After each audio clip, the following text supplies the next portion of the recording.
Hey everybody, this is Vic Solo.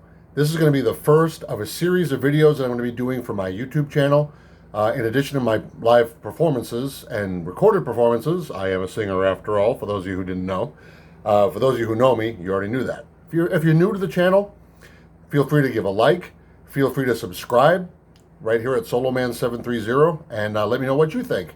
And let me know what you think of the subject that we talk about in each video in the comment section. Just please be nice. That's all I ask.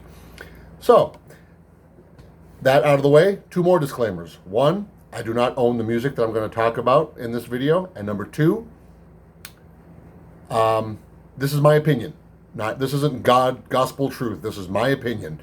And so what I'm going to do is I'm going to do a series of album reviews. And the first one of my personal favorite bands of all time, Kiss. And of course, that's going to look backwards to you because I'm doing this in selfie mode. But there they are. Paul Stanley, Peter Criss, Gene Simmons, and Ace Frehley, the original members of Kiss. And this is their self-titled, I'm trying to get this to not blossom. There we go. This is their self-titled debut album from 1974. Some of the greatest Kiss songs of all time are featured on this record. Of course, they were the first group to be signed to Neil Bogart's Casablanca record label, which later would go on to produce disco acts like Donna Summer and Village People and other rock bands like Angels, and even Cher was on Casablanca for a time. But Kiss were the group that got Casablanca started and got Neil Bogart's label up and running. So, just to go over some of the tracks on this album, Strutter, number one, a great song, vocals by Paul. Of course, if you don't know, Paul Stanley is the rhythm guitarist, Gene Simmons the bass player, Ace Frehley lead guitar, Peter Criss on drums. They all will share writing credits here and there. Paul and Gene would write together a lot. Ace and Peter would write on their own. Once in a while, they would mix it up. But Strutter, great song to kick off the album, and one that the guys would do in concert for many years to come, and I think they might even still. Great song. However, I will say I prefer the Strutter 78 version from the Double Platinum Greatest Hits, which came later on. We'll talk about that album at another time. Number two is Nothing to Lose, which this was actually the song that was released as the first single off the album. And the verses are sung by Gene Simmons, and the chorus is sung by Peter Criss, so the drummer. So it's kind of funny that they would trade off that way. Usually Paul and Gene would trade vocals, but here you've got Gene and Peter, and a fantastic song.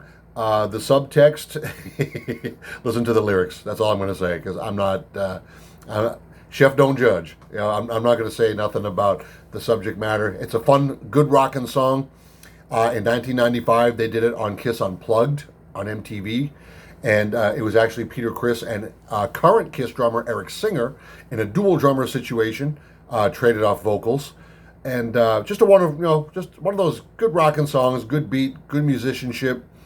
Then we're going to go down to Firehouse, and at number three, which is actually, according to Paul Stanley, was based on a song called Fire Brigade by a British group called The Move. Firehouse, not really sure what it's about other than fire. You know, well, actually, it's about, what do you do when you have a fire? You call the firehouse, call the fire department. That's not really about that, but it could be. But this is the song that, in concert, at the conclusion, Gene Simmons would do his famous fire-breathing bit, which he learned in the early days of Kiss when they were trying to, get their stage show together and get their personas. Of course, Paul Stanley is the star child, Gene Simmons is the demon, and Peter Criss is the Catman, and my personal favorite, the Space Ace, Ace Frehley. All right. Then we have Cold Gin. Speaking of Ace Frehley, he penned this song. This was written by Ace, words and music, Cold Gin, a song about alcohol, a song about drinking, something we all do every now and again. And Ace was not comfortable with his singing voice at this point, unfortunately. It wouldn't be for another 5 albums until Ace would actually take on some lead vocals. Once again, we'll get to that down the line. But he wrote the song and had Gene sing it, which he did a fantastic job. Later in concert, once Ace was comfortable singing, Gene and Ace would do it as a duet and trade off vocals. And if you've ever seen Ace in concert with his band Frehley's Comet in the 80s and then on his solo tours that he still does to this day, it's a song that's a staple in his set because after all, he wrote it. Fantastic song. One of my personal favorites. Number 5 is a song called Let Me Know.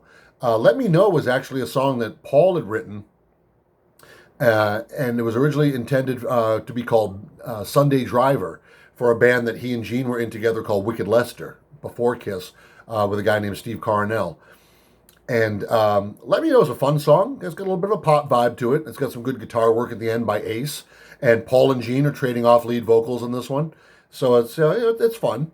And if you ever get the Kiss box set, it's a 5 CD box set. The original version of Sunday Driver is featured on there in demo form. But, good fun pop song written by Paul.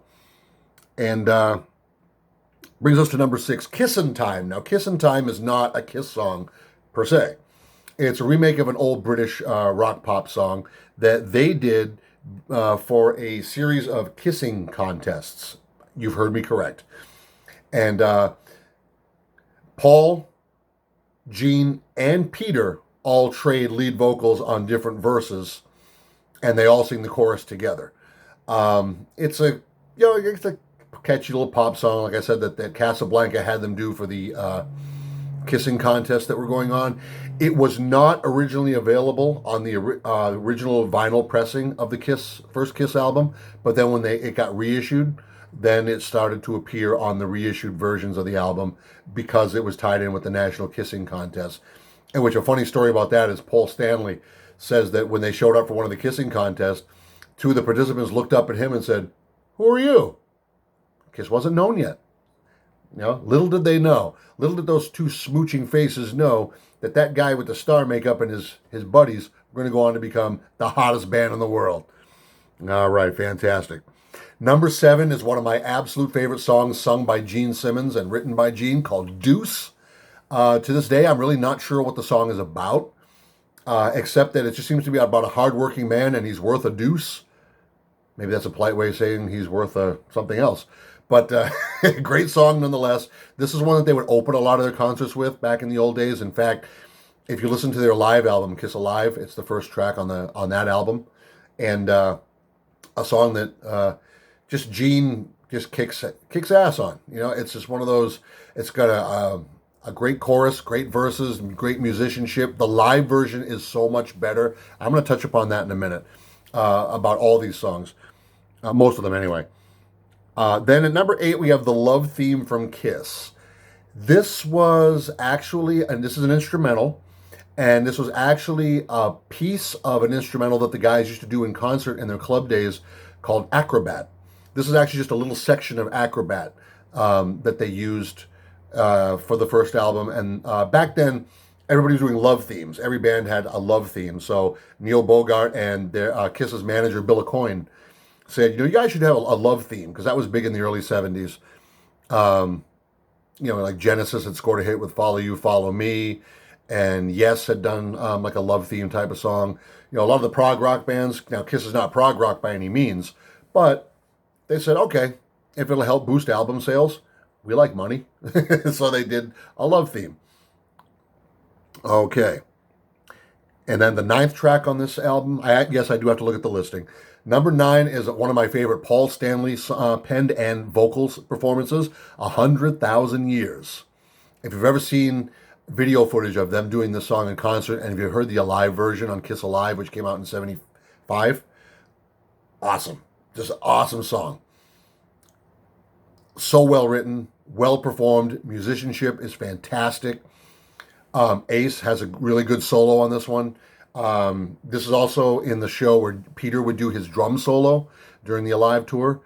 And just a great song that could be pop if it wasn't so guitar heavy. And that's a cool thing. The lyrics are kind of poppy, but it's a really crunchy guitar heavy song. And Paul's vocals are just fantastic on it. And this is also, he was famous to do his lip pouty in between the verses. Again, I don't own the music, but if I could just maybe sing a little, sorry to have taken so long. It must have been a bitch while I was gone. And he'd pout his lips and shake his shoulder. I remember Gene saying in an interview, he would look over at Paul on stage and say, wow, he's acting kind of weird. But then Paul would look at Gene, wagging his tongue and be like, well, you're acting really weird, Gene. But that's what happened. When they put the makeup and the costumes, they became these characters. And suddenly self-awareness and self-consciousness was out the window. They just wanted to entertain the crowd. And in these days, in 74, their crowd was the clubs like the Daisy and the Popcorn Club and the Diplomat Hotel.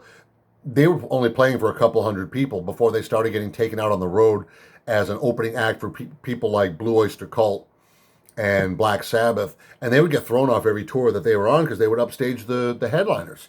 And they didn't like that too much. Okay.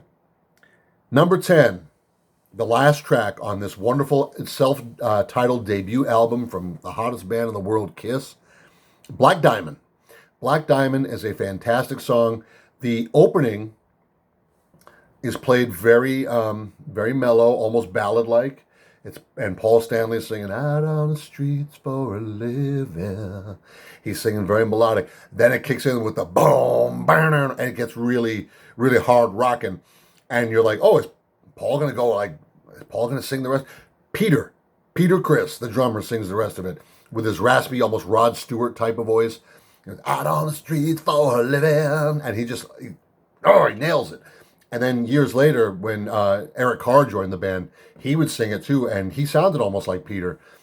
And it's just a wonderful song that was given to the drummer, starting with Peter Criss back in '74. And when these guys would go out and play in support of this record, that was always kind of a must-do, along with Firehouse and Deuce and Strutter. And I mean, all these are all songs. And like I said, these are songs that on the live, on the studio, once again, is that wonderful studio album, Kiss. Although it looks like it says sick because it's backwards. I'm in selfie mode. But, wonderful songs, well produced. But if you really want to get a sense of who Kiss is and what they're about, you have to listen to these songs on Kiss Alive. And they're all on Kiss Alive with the exceptions of Let Me Know, Love Theme from Kiss, and Kissin' Time. The rest of them are all featured on Kiss Alive, along with songs from 2 more albums, which we will review at a later time. So, here's how I'm going to rank each and every Kiss album that I review. Some people use a scale of 1 to 10. Some people use a star system. Well, I think I'm going to use a Kiss system because they're called Kiss. So, there's 4 members of Kiss, so that's going to be the best an album can be. So, on a scale of 1 to 4 kisses, I give it 4 kisses. This is a fantastic album. The debut from 1974. There the guys are in all their glory. Look at these guys in their makeup. Paul, Gene, Peter, and Ace. They gave us an awesome album to kick off their career, which is still going today. And even though they've had member changes and music style changes, which we'll talk about as these videos go on, these guys just always put on a fantastic show and put out some great, great music. And we're very lucky. We're very fortunate to have this catalog courtesy of Casablanca, which was then absorbed into Polygram. And this is actually part of the remastered CD. If you notice that, well, it says it's going to see it backwards, but it's the remasters. These are remastered versions of the old albums. And wonderful to own this album and to be able to enjoy these songs time and time again on CD. It was vinyl back in the day when it first came out, but in the 90s we had CDs. And I still think it's the best sound quality of anything out there. But getting back to Kiss, top to bottom, great album, well produced. It was actually produced by Kenny Kerner and Richie Wise over at Electric Ladyland Studios in Manhattan. Of course, the guys from Kiss are all from New York, from Brooklyn, the Bronx, Manhattan, and Gene Simmons actually being from Haifa, Israel. So, but moving to New York as a youngster and then meeting up with Paul Stanley, and then they made up with Peter Criss and Ace Frehley, and they made musical history, man. They made magic. And I'm so glad to see that a few years back they finally got to be in the Rock and Roll Hall of Fame after about almost like 25 years, I think, of being eligible. They finally got in. So there it was for you. The debut album by Kiss, self-titled debut.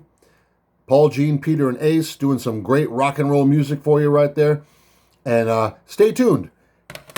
Stay tuned to this channel, Solo Man 730, to see more reviews from more of your favorite acts. I'm not just going to do Kiss here, everybody. I'm going to review albums from all kinds of walks of life of music. Rock, disco, R&B, country. If I like it and I want to talk about it, I'm going to talk about it. And hopefully you'll enjoy my reviews.